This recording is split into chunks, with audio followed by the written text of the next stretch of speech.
Buenos días a todos. Vamos a dar inicio a Consultores en Oncología Podcast.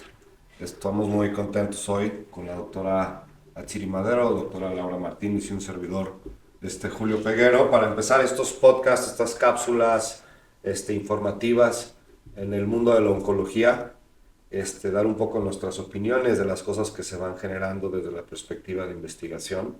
Vamos a empezar con la doctora Madero. Tienes, doctora Madero, algunos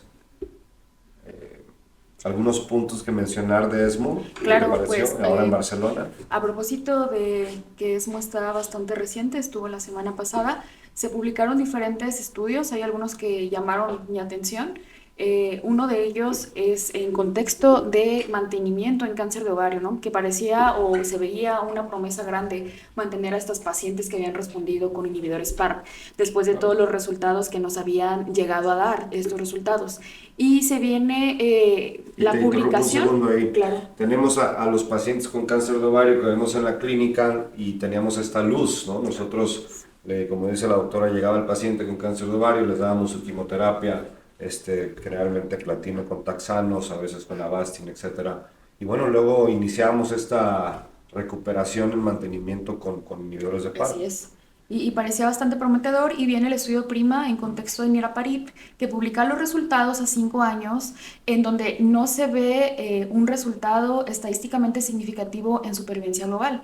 Se puede ver una ligera, una discreta tendencia en cuanto a pacientes que tenían afectación del HDR, ¿no?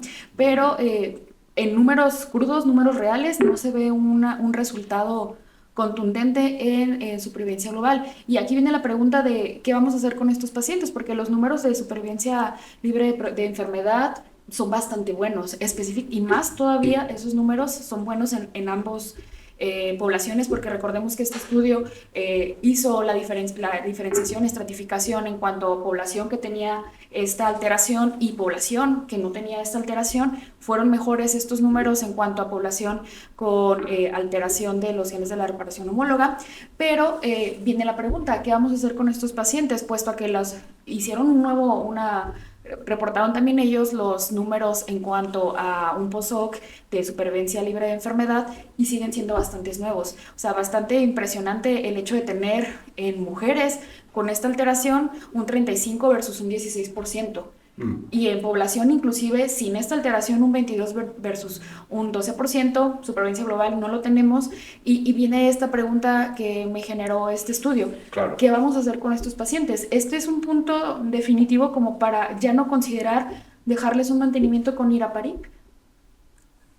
Doctora Martínez, ¿qué opinas? Picante pregunta de la doctora Madero. Pues sí, justo es el punto que pues vamos a discutir, que toma mucho en cuenta también los diferentes escenarios en donde se va a practicar la oncología. Digo, son muchos, en México es muy dispar también a lo que tenemos acceso, y que también tenemos que valorar a veces el costo-beneficio, si a lo mejor en números crudos en la supervivencia global no tenemos algún beneficio.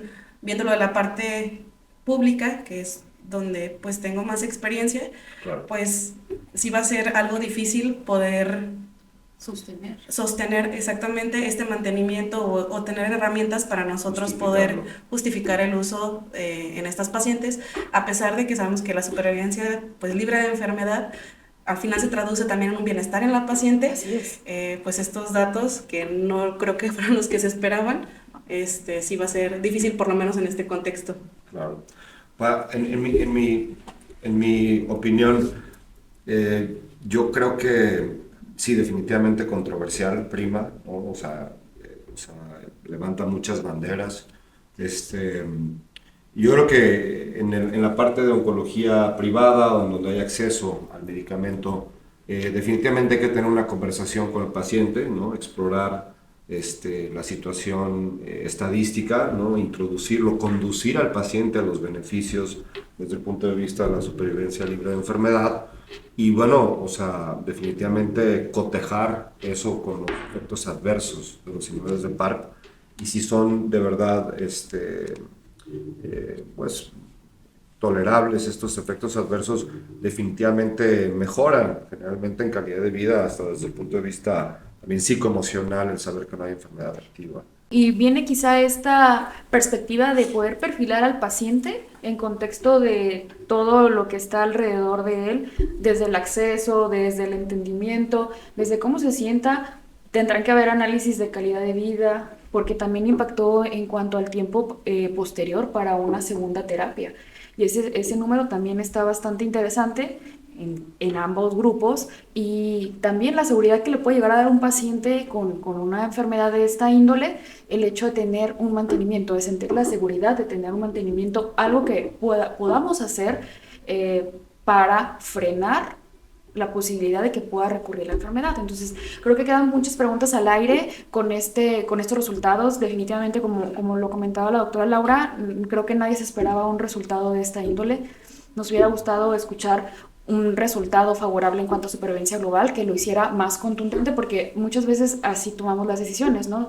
Decimos, en el primer análisis, bueno, fue positivo para supervivencia libre de enfermedad, nos da cierta seguridad, pero siempre decimos, tenemos que esperar la supervivencia global y también ver el peso que le vamos a dar a cada uno de esos dos parámetros, que desde la oncología, pues muchos de los estudios, si no en su mayoría, se van a basar en estos dos parámetros. Claro, yo creo que, o sea, si bien es cierto que la supervivencia global es importante, en mi parecer y en mi opinión, creo que viene otro punto que es la morbilidad. Definición. Entonces, o sea, si tú tienes una enfermedad libre de progresión más amplia, eso quizás signifique menos hospitalizaciones, menos exposiciones a quimios, ¿no? Porque entonces el paciente tiene enfermedad con menos frecuencia desde el punto de vista de amplitud de tiempo, o sea, o menos frecuente, se presenta, o sea, con menos frecuencia. Entonces yo creo que eso es un componente de calidad de vida, evidentemente no costeable en algunas situaciones, y cuando no hay una contundencia, que dice la doctora Madero, desde el punto de vista de sobrevida, pues sí hace dudar Sí. si se puede hacer abiertamente. Lo que me queda claro es que es importante estos podcasts y estas situaciones, pues para conducir al paciente con la verdad y decirles, bueno, están estas opciones, no tenemos evidencia de que haya una extensión de vida con la pastilla, pero sí tenemos evidencia que de la enfermedad pueda potencialmente regresar más tarde y tener menos componentes, pues nada, desde el punto de vista morbilidad, es decir, enfermarse por la enfermedad per se, ¿no? Sí, entonces pues nos deja muchas preguntas en el aire, y pues pasando a otros puntos, doctor, usted estuvo en ESMO Sí. presentando estudios, ¿nos quiere platicar un poco de Claro eso? que sí, es un estudio que se llama GB20, es un estudio interesante que se presentó en ESMO por colegas y demás, y donde yo también fui parte de este estudio en Houston. El GB20 es una molécula que se dedica principalmente a bloquear la actividad de IGSF-8, que es una proteína que inhibe la actividad de células killer. Y entonces a la hora de antagonizar esta proteína se viene un componente de activación entonces de esta inmunidad celular. Es interesante el desarrollo del componente, se desarrolló en Harvard y se desarrolló a expensas de inteligencia artificial. Entonces es interesante que ahora sí que a nivel celular se hacían probings del componente de la molécula del anticuerpo para ver si tenía o no actividad desde ese punto, ¿no? desde los estudios preclínicos. Y sí, de verdad es que en el estudio hubo 29 pacientes evaluables. Nosotros definitivamente pusimos algunos de los pacientes en el estudio. El estudio fue un fase 1 con un diseño clásico de Stroger 3+3, un diseño de escalamiento. La verdad es que llegamos a la dosis recomendada para fase 2 y bueno, pues interesantes respuestas como monoterapia. GB20 ahora va a, sobre todo, señales muy importantes en melanoma cutáneo. Okay. Entonces, eso fue bastante interesante de ver. Y bueno, particularmente también en carcinomas de células epidermoides de cervix, ¿no? Entonces algo como muy de nicho. También fue interesante ver eso. Y bueno, se llega a la recomendación de fase 2 y ahora se planea hacer el estudio junto con pembrolizumab para mejorar un poco el perfil y el flow inmunológico de la terapia desde la perspectiva terapéutica. Estoy contentos. Bastante interesante.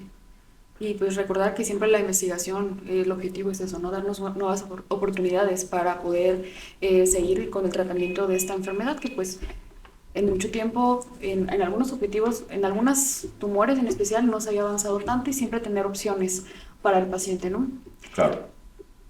Y también en cuanto a estos nuevos reportes que se hicieron, también vienen moléculas, reportes nuevos de moléculas que ya en años anteriores nos habían dado buena información, como trastuzumab deruxtecan, con el estudio de las actualizaciones de los Destinies, ¿no? Y se publicó las actualizaciones del Destiny 12, que se vienen también bastante interesantes. No sé si nos quieras platicar un poco, Laura. Sí, pues bueno, creo que es de los estudios que reportaron cosas interesantes. El Destiny Breast 12, como mencionaste, nos habla pues de esta molécula que ha tenido como mucho impacto pues recientemente, en especial pues en... Perdón, doctora, platícanos un poco del mecanismo de acción del trastuzumab deruxtecan. Pues bueno, es una molécula interesante porque pues es un anticuerpo que es conjugado, entonces tiene como dos partes esta molécula interesantes. El anticuerpo monoclonal que va contra la proteína HER2, que pues sabemos es una proteína que está en la membrana de las células tumorales y que cuando está sobreexpresada tiene un papel muy importante pues en el desarrollo de la neoplasia, y aparte tiene un componente pues de quimioterapia que es un antitopoisomerasa 1, y pues que ha tenido un papel pues importante tanto en la enfermedad HER2 y también en un nuevo escenario que pues hace unos años no teníamos, que sería en el HER2 low. Y pues bueno, más o menos... El payload, ¿verdad? Sí. Y pues bueno, de los avances o de los resultados que se comentaron, justo hablando de esta molécula, uno de ellos fue el Destiny Breast 12, que fue justo en el escenario de pacientes con SEA metastásico, HER2 positivo. Eran pacientes que ya habían tenido tratamiento anti-HER y que habían progresado, que no tuvieran más de 2 líneas. Y fue interesante porque estaban en tratamiento con trastuzumab y se dividió en 2 cohortes. Una donde teníamos pacientes con lesiones en el sistema nervioso central y otros donde pues simplemente estábamos en este escenario metastásico que había progresado. Y pues la respuesta clínica en general y en especial en la respuesta de las metástasis cerebrales pues fue importante, con una supervivencia libre de progresión al año de estas pacientes de un 61%. Tanto en pacientes que tenían lesiones metastásicas estables, que eran las que ya se habían tratado, en aquellas que no se habían tratado y estaban activas, y una tasa de respuesta general también de un 62% en todos los pacientes. Entonces, pues, una molécula interesante que creo que va a tener impacto en este pues, nicho de pacientes y que, pues, veremos. Me llama la atención, obviamente lo bien que manejas el análisis del Destiny. Y vamos a ver qué nos arroja en un futuro este tratamiento, porque como todos saben, pues tiene una aprobación agnóstica, ¿no? Para HER2 positivo, 2 cruces. Sí, claro. Entonces, ¿qué va a pasar en los pacientes que tienen HER2, 2 positivo, HER2 positivo, 2 cruces, y al menos, ¿no? Porque si es HER2 positivo, 3 cruces, evidentemente está indicado. Pero ¿qué va a pasar con esos pacientes que tienen enfermedad del sistema nervioso central? ¿Tendrán también respuesta intracraneal? Pues yo creo que traspolando lo del Destiny Breast 12, podríamos esperar respuesta intracraneal. Aquí lo que quizá deja como... Yo creo que nos da resultados para poder jalar quizá esta indicación un poco a líneas más previas, ¿no? Irla jalando líneas previas, ¿no? Porque recordemos que pues están en segundas líneas, en este caso pues claro. Da el interés de jalar líneas previas, y también hace interesante el hecho de, por la localización de este tipo de enfermedades, el sistema nervioso central sabemos que son complejas manejarlas, sabemos que no todas van a ser candidatas a gamma knife, que radiar el cráneo también va a tener impactos en calidad de vida y efectos adversos, ¿no? Entonces, en algún punto yo creo que va a ser un poco más lejano. Todavía no me dejaría a mí tranquila, al menos no dar terapia local a uno de estos pacientes, pero los números se ven prometedores. Claro, es muy prematuro, Sí, claro. pero definitivamente o sea, es un sueño real en oncología Sí. médica poder tener una respuesta intracraneal de tal índole que no necesites hacer un abrupto terapéutico más agresivo como es la radioterapia o la cirugía. Entonces, se vienen cosas interesantes desde este nicho en tumores que mucho tiempo había habido avances, afortunadamente. Pues desde trastuzumab hubo avances y hubo un cambio en el paradigma del tratamiento de cáncer de mama, ¿no?